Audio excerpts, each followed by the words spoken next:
एक समय की बात है, राजस्थान के एक छोटे से गांव में लोगों की एक खुशनुमा जिंदगी चल रही थी।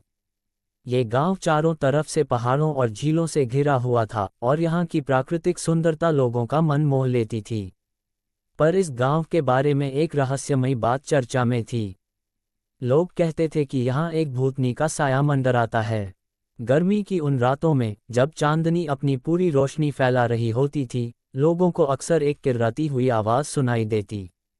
इस आवाज़ को लोग भूतनी की आवाज़ कहते थे। पहले तो लोग इसे बस एक अफवाह मानते थे, लेकिन जब गांव के पुजारी पंडित शिव प्रसाद ने खुद इस भूतनी को देखकर उसकी आवाज़ सुनी, तब ये चर्चा और भी गर्म हो गई। पंडित शिव प्रसाद ने बताया कि एक रात जब वह मंदिर में आरती कर रहे थे तो उन्होंने एक छाया को देखा। वह छाया बिल्कुल किसी विलासी स्त्री की थी, अपने लंबे बालों को खोले हुई और सफ़ेद साड़ी में लिपटी हुई। उसके चेहरे पर एक अजीब से हंसी थी और उसकी आंखों में गहरी उदासी झलक रही थी। पंडित जी ने उसे देखा और बस यही कह पाए, तुम कौन हो?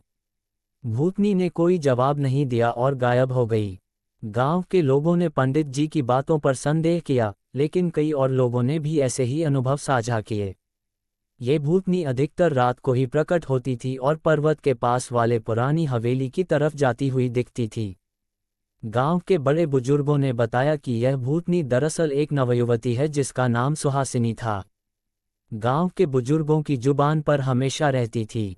सुहासिनी एक गरीब घर की बेटी थी और बहुत ही सुंदर और बुद्धिमान थी। उसकी सुंदरता पूरे गांव में चर्चित थी, लेकिन उसकी किस्मत ने कुछ ऐसा मोड़ लिया कि उसे अपनी जान गंवानी पड़ी।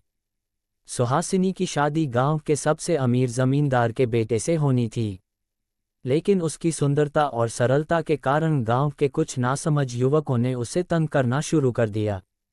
एक दिन उन्हीं युवकों ने उसे परेशान करने की कोशिश की और वह भागकर उस पुरानी हवेली में छिप गई। लेकिन वह हवेली पहले से ही खंडहर में बदल चुकी थी और वहां से निकलते वक्त उसे एक हादसे में जान गंवानी पड़ी। लोग कहते हैं कि सुहासिनी की आत्मा को शांति नहीं मिली और इसलिए वह भूतनी बनकर हर रात उस हवेली की ओर जाती है।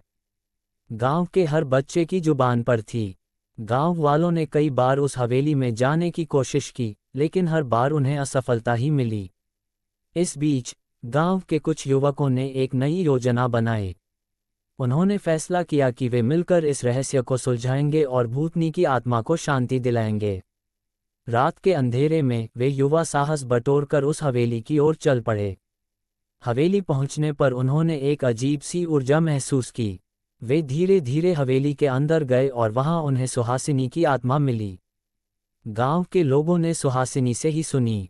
उस आत्मा को देखकर डर गए, लेकिन साथ ही उसे ध्यान से देखने पर देखा कि उसकी आंखों में दुख और पीड़ा झलक रही थी। तभी उनमें से एक युवक ने हिम्मत जुटाई और कहा, सुहासिनी, हम जानते हैं कि तुम्हारी आत्मा को शांति नहीं मिल पाए। हमें बताओ, हम तुम्हारी मदद कैसे कर सकते हैं? सुहासिनी ने धीरे धीरे कहा, मेरी आत्मा को बस एक सही दफन चाहिए।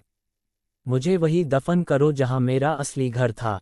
युवकों ने उसके निर्देशों का पालन किया और अगले दिन पूरा गांव मिलकर सुहासिनी के पुराने घर पर उसकी एक पवित्र धारा के निकट दफन किया। उसके बाद से गांव में भूतनी की आवाज़ कभी नहीं आई और गांव फिर से खुशहाल हो गया। इस तरह एक युवा लड़की की दुख भरी कहानी ने गांव के लोगों को एक सच्चाई से रूबरू कराया और सबको ये सिखाया कि सच्ची शांति आत्मा को तभी मिलती है जब इंसाफ और प्रेम का साथ हो।